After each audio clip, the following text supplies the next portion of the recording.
Our focus is on personal empowerment, a commitment to well-being, and the motivation to achieve more than ever thought possible. And we'll be talking about trauma bonding, intermittent reinforcement, pathological lovers, cognitive dissonance, what it takes to be a thriver, and more on with this week's extraordinary guest, Dr. Nadine Macaluso. Dr. Macaluso, known to her patients as Dr. Nay, is the real-life inspiration behind Naomi Belfort's character in the movie The Wolf of Wall Street. She survived a turbulent 8-year marriage to Jordan Belfort, marked by abuse, greed, and trauma. Her journey of trauma and healing inspired her to return to school at age 39, where she earned her master's degree in counseling and a PhD in somatic psychotherapy. She further specialized with a 2-year postdoctoral training in the Neuro-affective relational model. As a therapist, Dr. Macaluso combines her education and personal experiences to help others heal from trauma. Her practice focuses on assisting patients in connecting with their authentic selves and fostering confidence, resilience, and agency. Dr. Macaluso firmly believes in the potential for post-traumatic growth, instilling hope in her patients and guiding them to reach their potential in life and love. Dr. Nadine Macaluso, welcome to Next Steps Forward. Hello. Thank you so much for having me, Chris. Thanks for being here, and I've really been looking forward to today's conversation. And with that said, first, let's set the stage for the movie The Wolf of Wall Street, for those in our audience who didn't see it and aren't familiar with the storyline. Yes. And what would you like for me to say about it? Maybe your backstory, sort of what led up to it. Yeah. So, I mean, I am the real life version, as you say, of Naomi Belfort. Margot Robbie played me in the movie The Wolf of Wall Street, and I was married to Jordan Belfort for 8 years. And the movie came to be because he wrote a book, The Wolf of Wall Street, which then got made into a movie, and it just got made without my narrative, without much say, and I didn't, of course, make any money, but it was made about my life. So that was a very interesting experience. We'll dig into that a little bit further. It's shocking how they can do something like that. We won't get into the legal ramifications at this point. We don't need to. But I think anyone who saw the movie wonders how much of that story is true and how much is fiction. And in fact, the CNBC episode of American Greed about Jordan Belfort aired again just after Thanksgiving. And one of the Wall Street veterans from that time said he had never heard of Jordan Belfort and no one ever called him the Wolf of Wall Street. If it's not too unpleasant for you, would you separate fact from movie fiction for us? First about Jordan, and then we'll talk about how you were portrayed and set that record straight. Yeah. So, you know what? Correct. He was never called the Wolf of Wall Street during that time. That is definitely, I often do fact or fiction on my social media, and that is definitely fiction. He definitely could have been called the Wolf of Wall Street due to his behavior. And then for my depiction in the movie, you know, I was totally fine with it. I mean, clearly it didn't show the depth of my character, but it showed me as a young girl who was so hopeful, fell in love with a crazy man, wanted to save and protect her kids, and ended up leaving him due to abuse. And let's back up for a minute. Would you share a bit about your life before meeting Jordan Belfort? You know, what were your aspirations and goals during that time? Sure. So I was raised in Brooklyn by a single mother in the 70s and 80s, which was awesome for those of you who are around then and know how great it was, pre-internet and all that sort of stuff. And as I had mentioned, I was raised by a single mom, so I needed to make money. My mother was very into education, and I was like, that's great, Mom, but I live in New York City and I need to make money. So I became a model, not because I wanted to, but simply to get some money in my pocket. And so I was living in New York City in the 80s and modeling and living with my best friend. And I was also going to school from time to time because she had instilled that into me. But really, I was just trying to survive because New York City, as we know, is super expensive. And as someone who was raised by a single mom in the 70s and 80s, I can totally relate to your growing up and all that. So I appreciate that. Yeah. How did you meet Jordan Belfort? So as the movie depicts, the movie The Wolf of Wall Street, I did meet him at a party in the Hamptons, and it was at a big white house on the beach. And my boyfriend had taken me at the time. I had no idea where I was going, really, whose house it was. And yes, I walked into this party, not as big as the movie depicts, but there were a bunch of people hanging out. And I thought to myself, these people seem really strange. I didn't know they were all on Quaaludes because I didn't even know what a Quaalude was. So that was my first introduction to him. And for those viewers and listeners for the show who are not from the tri-state area, can you explain a little bit about what the Hamptons, what the personas are there and sort of who goes there? Yeah, so the Hamptons is really the beach town, as I would say, for the rich and famous, right? I mean, it wasn't as much back then, but now it's really become that. And it's full with opulence and parties and oodles of money and models and all of that. Yeah. He's often been described as charismatic and larger than life. How did those traits affect your early dynamic with him? Were you immediately drawn to him, or did it take some time for you to warm up to him? So the interesting part is, when I went to his party, I really didn't think anything about him. As I said, they all just seemed strange, and I left and I was like, okay, bye-bye. But then he must have seen me and set his sights on me, often like narcissists do, and was like, I want that object. I'm going to go get her. And then when I actually got to meet him, he is so larger than life. He's so magnanimous. He's so charismatic. And he is the ultimate salesman. Hence, he sold me. Did you have you right there? Right there. When did you start to notice some red flags? And then when did you realize you needed to leave the relationship? Yeah, so, I started to notice some red flags, I would say a few months in. And the red flags were the use of the substances, right? It wasn't so extreme in the beginning, but it did grow. And I noticed that whenever I would want to set a boundary or have a need, and if it didn't agree with him, he would go nuts. He would become so rageful. And I had never experienced that rage, so I really didn't know what to do with it. But those were the red flags. I didn't want to get married. He's like threatening me. If you don't marry me, I won't date you. And then I didn't want to have kids. And if you don't have kids, I won't marry you. So there was always these threats. What made you stay so long? I loved him. I fell madly in love with him. I had children. I was financially dependent upon him. And I feared him. What role did therapy, self-reflection, or support systems play in helping you move forward? Oh, that was everything for me. The second I met my ex, I put myself right into therapy because I realized that this life and him was much more than I could ever deal with at the ripe old age of 23. And I've always had a strong support system, and resilience can only be built with support. And therapy forces you to self-reflect. So it was good. The self-reflection kept me connected to me. I mentioned trauma bonding, intermittent reinforcement, and cognitive dissonance, in the open. You said that all three played a part in your dependency on Jordan. Let's take them one by one. Can you start by describing trauma bonding? Yeah, so trauma bonding is really a term that describes a toxic, dysfunctional relationship between two emotionally attached people. But the thing that makes a trauma bond so unique is that one of the partners wants power and control over the other partner. And so there are two ways that they get that. The first one is there's a power imbalance. Usually this power imbalance can be due to resources. One of the partners has more resources, or just the very fact that you love someone, right? You depend upon them and they can have power over you. We just hope they wouldn't abuse it.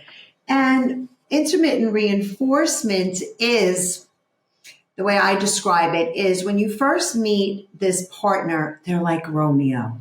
They're generous and kind and loving and helpful and everything you could imagine.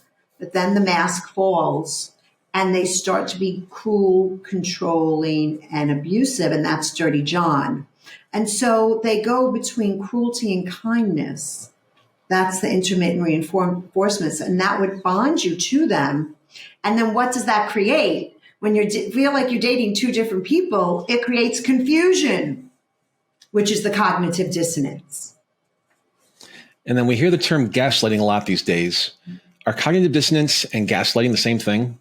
No. So gaslighting is when you're in a trauma bond or you're with one of these pathological people and you say to them, I know you cheated on me. They say, that didn't happen. You're crazy. You're making it up. You're overreacting. They're always denying your reality or your reaction to them. And so that's what gaslighting is. And it's really also caused by the cognitive dissonance because you're already confused. So you're having a hard time even holding on to your reality. We had a guest on a few weeks ago who, same thing, kept saying, are you seeing somebody? Is there something wrong here? And the night she was going to confront her husband, he was actually shot by the husband of his assistant who he was having an affair with. Whoa. Yeah. Passion. Yeah. Crime of passion. Yep. Yeah, Yep. Exactly. playing with fire. Intermittent reinforcement is a powerful psychological method often used intentionally or unintentionally in manipulative or toxic relationships. How does intermittent reinforcement work? Why is it so effective in creating dependency? And how can we recognize it when it's happening? Yeah, so as I mentioned, so in the beginning, this partner's Romeo, then they become Dirty John. And why it's so efficient is that when I wrote my book, there was research that said animal trainers that use intermittent reinforcement, this cruelty and kindness system, that animals bond to the trainers 230% more than just straight kindness. And so when I read that research, I got excited because it really explained this phenomena. And it's these extreme behaviors that create extreme feelings inside of you that create the bond. So if you're in a relationship and you're feeling crazy and you're walking on eggshells and you don't know who's going to come through the door, you're probably experiencing intermittent reinforcement. And can intermittent reinforcement occur unintentionally in relationships? And how can partners become more aware of their dynamics? Yeah, I think that the person who is using intermittent reinforcement, the pathological partner, I do think it's intentional because I think that all they do is want to manipulate you to have power and control over you. And so they see that it works. And you need to be aware that if you're feeling really confused in your relationship and you notice this pattern of cruelty and kindness, not just once, right? It has to be a pattern. And if it's a pattern, then start to really do some research and figure out what's happening. And one more definition, what is love bombing and where does it fit into the picture? So love bombing is a manipulation. So it's the manipulation that intentionally happens at the beginning of the trauma bond, where the partner is giving you oodles of admiration and attention and calling and texting you 10 times a day and saying, we're going to go on trips and you're my soulmate. But you know what? You don't become somebody's soulmate in 2 weeks. And I have a saying, if it feels too good to be true, it probably is. And that's an old adage that, to your point, where there's smoke, there's fire. And yeah. So that's great insight right there. Yeah. And through your life experiences, return to college in your late 30s, to earn a master's degree and doctorate. In your years of practice, you become an expert on the emotional trauma wrought by pathological lovers. How do you spot a pathological lover? What are some of the red flags for that? Yeah, so I even have a pathological lover checklist in my book and on my website. Okay, so if they tell you that all of their exes are crazy, why? Maybe they made them crazy. If you see, substance abuse right away, if they're double standards, what's good for him isn't what's good for, right? Is you isn't good for him, or the opposite. Double standards are abusive, sexual promiscuity. If they're really jealous and possessive, and you just met them, you're in love with them, why do they need to be like that? They blame you for everything. So I could go on, but you're getting the picture of this very selfish person who lacks a moral compass and feels entitled. You've mentioned your website a couple of times. Where can people find you? Yeah, drnae.com. And I tell people to go there because there's so many free resources and so many free assessments. Take advantage of them. And then for those people who are not watching but listening, they can't see the stack of your books behind you, which I love the coloring there. Right. The book is Run Like Hell. Yeah. And we'll get into that in a few minutes, but where can people find your book? Yeah, they can find it on my website, again, drnae.com, or Amazon, or Barnes & Noble, everywhere books are sold. Yeah, and there's an audiobook and an ebook. I love the color scheme. It's just bright and cheery, and I love it. It's perfect. What are the motives of pathological lovers? What drives them?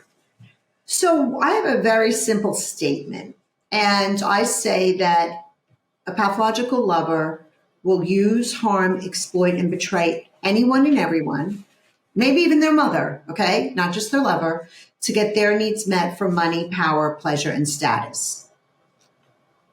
That's simple. That's simple.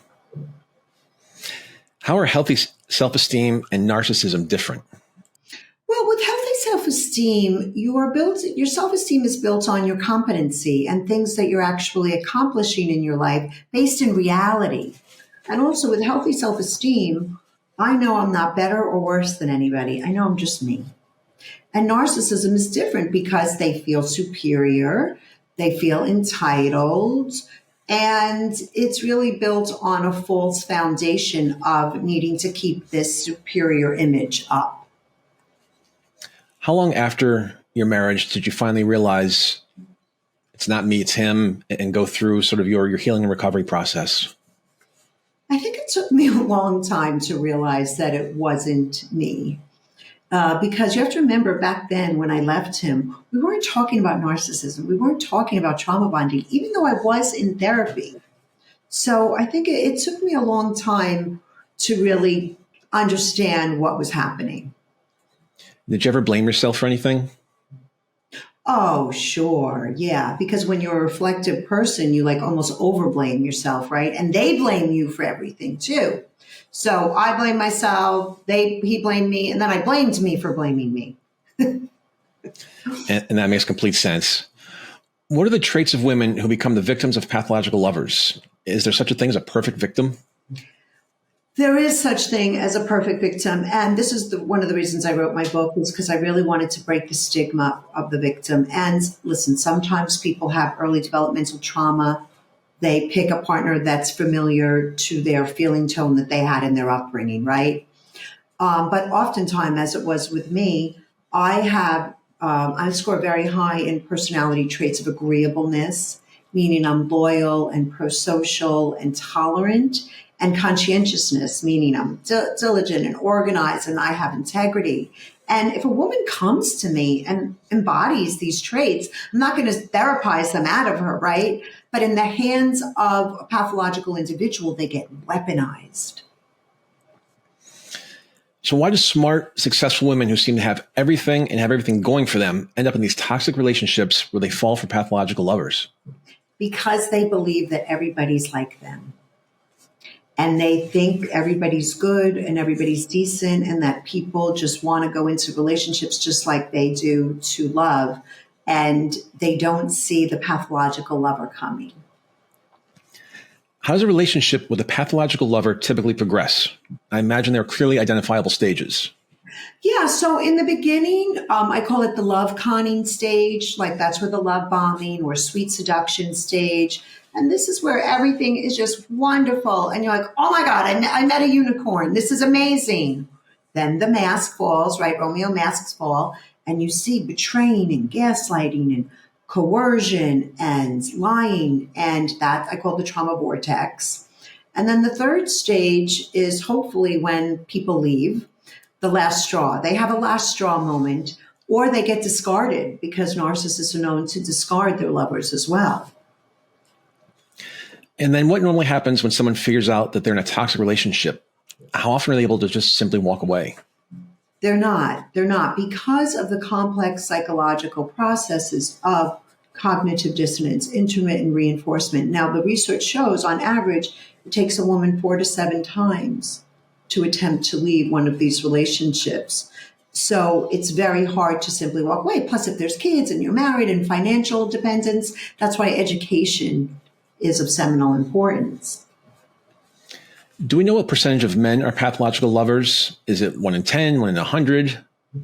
You know, there's a great book, Women Who Love Psychopaths, and she says about 60 million Americans. I don't know how accurate that is. That's a big number. It's a big number, but you know, we have to remember we have a lot of undiagnosed personality disorders running around in the country. I don't think it's too difficult to see that. Fair point. So the conversation is often about men who are narcissists and cheaters. How often are women narcissists and cheaters? Oh, sure. They are narcissists and cheaters too. I mean, the research says 1 in 4 women are victims of domestic violence and 1 in 9 men. So, but of course, women, you know, anybody can be a pathological narcissist. And are there different traits between men who are pathological lovers and women? You know, I am sure that there are but I think at the end of the day, it goes back to that motivation of they will use, harm, exploit, and betray anyone to get their needs met for money, power, pleasure, and status. I think it's all about the motivation behind the behavior. So I don't think that they're that different. Maybe the women, or some women can be more obvious, more emotional, but relationships with pathological people are erratic and dramatic no matter what the sex, sexual orientation. Erratic and dramatic. That's a T-shirt, a bumper sticker, and a good analogy for everything. Yes, yes. Do narcissists ever want to change? Oh, God, this is where it gets tricky. So I'm in the business of change, right, Chris? So I do believe that people want to change. But here's the thing. Narcissists don't really hit rock bottom. If they're getting all their needs met, what's the motivation to change? I believe that if somebody wants to change, they can. And I have seen it happen on some occasions, but they have to want to. How can someone who grew up with a narcissistic parent recognize and break free from partners they may carry into their adult relationships? So you mean so that they don't repeat the pattern? Exactly. Learn from history. Yeah, I mean, listen, if you grow up in a narcissistic family, you can become the narcissist, right? So that can be really hard to be aware of. And also you can become a more pleasing, over accommodating individual. And again, noticing if you can't sustain relationships, if your relationships are dramatic and erratic, and you know that your parents were neglectful or abusive, I mean, you experienced that, then don't judge yourself, get into therapy. Because we can heal developmental trauma. And if you grew up with a narcissistic parent, are you more likely to become a narcissist yourself?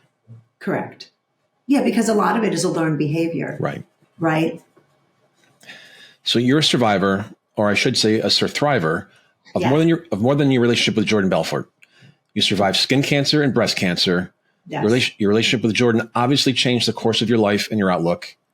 Did your experiences with cancer also change your outlook on life, relationships, or your priorities? Oh, sure. Yeah, because, when you're dealing with cancer, it's very scary. It's very fearful. And so, but you can't avoid it. You have to approach. You have to face it. And so it's really taught me that you can't avoid what you fear. Have you incorporated any lessons or experiences as a cancer thriver into your work as a therapist?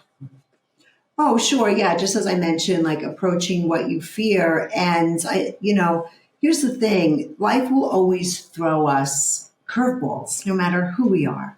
And so get educated, have a community so you can build resilience, because we have to be prepared, as we've seen with these fires, right?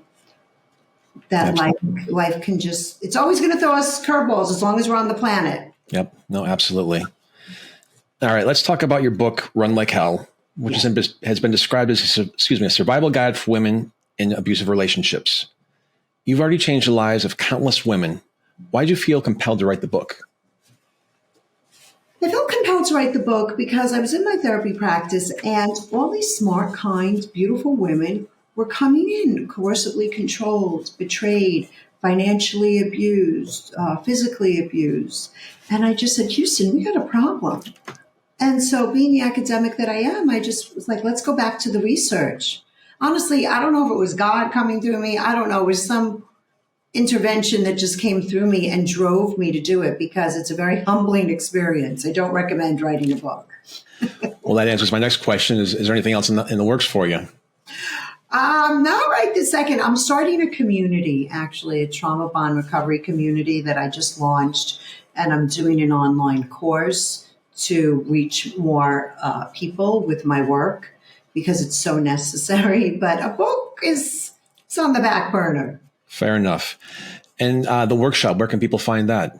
They can go to my website, drnade.com, or tbr.drnade.com, and I host it on the Circle platform.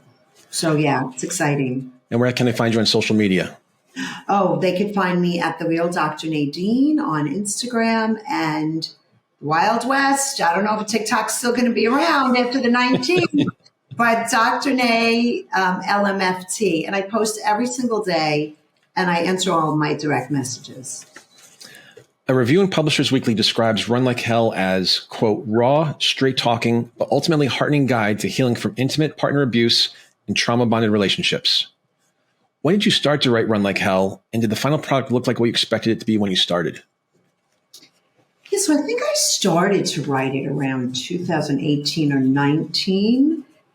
And I think it does look like I expected it to look. Yeah.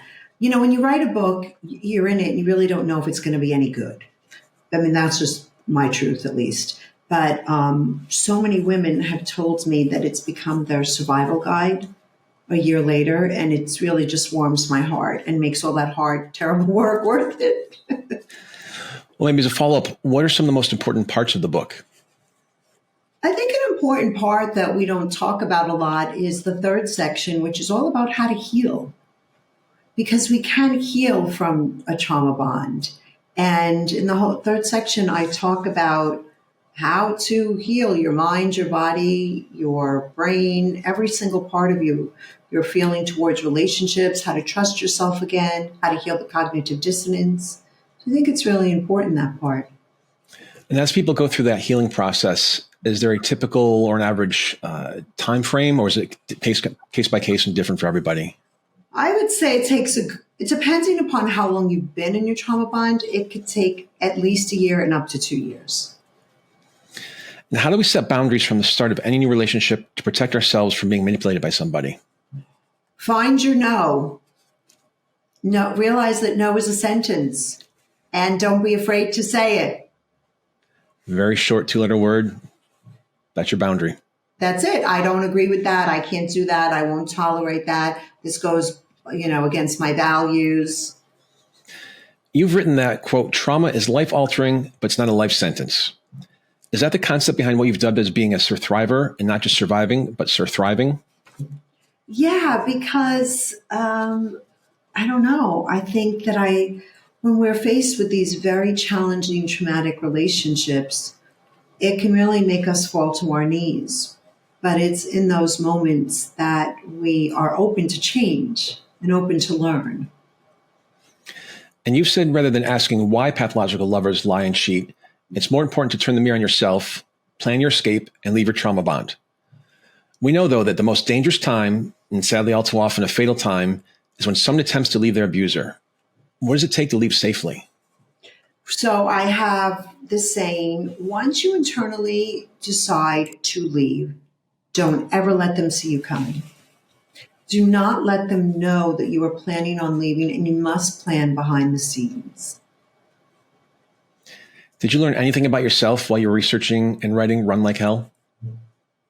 Oh, yeah, I learned that I must be nuts to have done this. No, I learned that I am perseverant, that I don't give up when the going gets tough, and that I'm probably capable of more than I realized. And what steps are most crucial to rebuild a life and regain a sense of self-worth after escaping from a trauma bond and pathological lover? So the first thing is, remember, you've been through trauma. So after a traumatic experience, you must stabilize and you must employ self-care. What are you eating? What are you drinking? You must exercise, meditation practice, journaling, because you have to stabilize before you begin the work on yourself. Because when you've been in a trauma bond, you lose yourself. You have to work on ways to, like you say, turn the mirror back on and regain yourself a sense of self, heal the cognitive dissonance, and heal the trauma symptoms. So you must really start with self-care. It's one thing to heal, and it's another to avoid failing into the same trap again. What does it take to avoid falling back in the clutches of the next manipulative pathological lover? So education. Education empowers. This is why I wrote my book. You need to know your personality traits. Are you perfect prey? Do you have those personality traits? What's your attachment pattern? You need to understand how the pathological lover presents. And you need to take a break from dating. But really, education is what leads to empowerment. What does a healthy relationship look like after someone is healed from a trauma bond? Yeah, well, I am in one for now quite some time. And it's a relationship where there's a beautiful quality of connection, and warmth and respect and trust, but also your partner gives you the space to be who you are. They're not trying to control you. And they respect who you are and they support your personal growth. When you left that marriage 26 years ago, you began journaling, as you mentioned a few minutes ago. What did you expect to get from journaling, and how did it help you? I was so incredibly lonely after I left my trauma bond, even though I was happy that I left and I wanted to leave. And journaling really filled in those holes with loneliness. And the page never judged, and I could always go to it and just express my feelings and process it and dump it out and release it and let it go. You did 2 years of postdoctoral training in the Neuro-affective relational model. Talk us through the Neuro-affective relational model, and I'm assuming it helps people, right? Yeah, it helps people. So what it is it's a theory so I got my PhD in somatic psychotherapy, which means that we really use the body in the clinical encounter.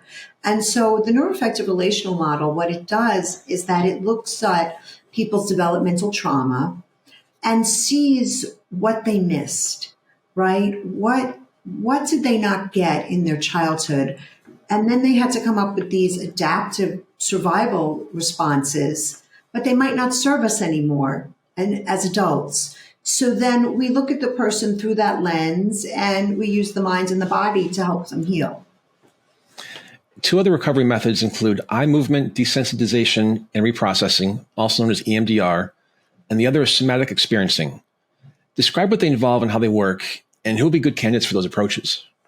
Yeah, so EMDR is a great approach because what you can do is you can take one specific experience of trauma, and there's a system that the therapist uses, and you speak about that trauma, and then they either use tapping or they use a finger with the eye movement, and it really helps you process and release that trauma. And there's been wonderful outcomes with it. And somatic experiencing really was the precursor to NARM. And so somatic experiencing is more about dealing with shock traumas, like a fire, like a hurricane, like a car crash. And again, using the body to help heal from one of those big T traumas. I do some work in the veteran and first responder mental health space, and EMDR is a huge thing that's used for PTSD for those people. And so I appreciate you talking us through that. Have you been able to find closure for the more painful aspects of your shared past and forgive Jordan Belfort? Yes. Yeah. Listen, we share 2 beautiful children. We have one grandson, another one on the way. And, listen, there are many different thoughts about this, but I have just gone on and lived my life and made my life mine. And once that happens, I just let the rest go. When you first left him, did you ever see yourself where you are today? Oh, God, no. No. And that's the thing I offer to people. I could have never imagined what I've accomplished and what I've done. It's just, I was like the little engine that could, little by little, day by day, week by week, month by month. Yeah. It's because you're a thriver, excuse me. Yeah. But you put in the work, right? My theory is you do put in the work and then you surrender. You put in the work and then you surrender. If someone in today's audience is trapped in a toxic or an abusive relationship, what do you want them to know and what do you want them to do? What I want them to know is that I know when you're trapped in a trauma bond, it feels like you're going to be trapped forever, that you can't break those bonds or those chains. But just the very fact, if you're listening to this, I'm sure something is happening inside of you. There might be a quickening or a kindling in your brain, and you're like, wait, okay, this is giving me hope. Look for the helpers, like Mr. Rogers says. The helpers are out there, and I always offer this to people. To be a licensed clinician, I had to do 3,000 hours at $5 an hour. So even if you can't afford therapy, find the clinicians that are looking to get licensed, the interns. Find a center because you can find help. And would you take us to the end of our conversation with advice or a story that helps our audience feel more resilient, empowered, and able to succeed in the face of adversity? Yeah, so you mentioned something about, would I have ever thought that this would become my life? And about a year ago, I was in New York City, and my book had come out, and I was about to do NBC Now. And I went to the same hair salon that I had gotten my hair done at 30 years ago, and actually by one of the same men. And I thought to myself, if you would have told me 30 years ago that I would have written a book, gotten my doctorate, and was going to be on NBC Now, I would have said to you, get out of town. So there are things in your life that are going to happen for you that you can't imagine yet. And that's okay. But just keep the faith, keep showing up, keep doing the work, and you'll get there. And one more time, where can people find you on the internet? Sure. They can find me at drnae.com. And please come visit me on my website or, Instagram, The Real Dr. Nadine. And the book Run Like Hell is found on any platform you buy books at. That's right. Go get it. And what would you share with us that gives you hope and why we should all have more hope in today's stress-filled and challenging world? When I look at the fires, I lived in Los Angeles for 24 years. And so, of course, needless to say, I'm devastated by them. But I see the way community is coming together out there. And my name, actually, Nadine, means hope. So I am an optimist. But I don't know, seeing that community come together and see them all work, towards helping each other, it just shows me that in our hearts, people are good. There's more good for me than dark.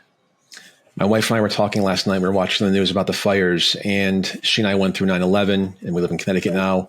And going back to 9/11, going back to the hurricanes that Florida just had at the end of last year, and now the fires, and in particular to your point about Los Angeles and the fires, these are their individual 9/11s. But to your point, the community, the sense of belonging, coming together. I mean, this is the resiliency that we hope for and we pray for in Americans. And so it's nice to see that happening. Unfortunately, it's the situation, circumstance that takes that. Yeah. But it's beautiful to see. Yes. I could cry watching a lot of it. It's so extraordinary. Yeah. Absolutely. Dr. Nadine Macaluso, thank you so much for being with us today. Oh, thank you so much for having me. It was an honor. And I'll see you in Connecticut, maybe. I hope so. Come anytime, but come when it's a little bit warmer. It's a little chilly today. I know you're in Florida right now. I will. And thank you to our audience, which now includes people in over 50 countries, for joining us for another episode of Next Steps Forward. I'm Dr. Chris Meek. For more details on upcoming shows and guests, please follow me on Facebook at facebook.com/Chris Meek Public Figure, and on X, formerly known as Twitter, at Chris Meek_USA. We'll be back next Tuesday, same time, same place, with another leader from the world of business, health, public policy, politics, sports, or entertainment. Until then, stay safe and keep taking your next steps forward.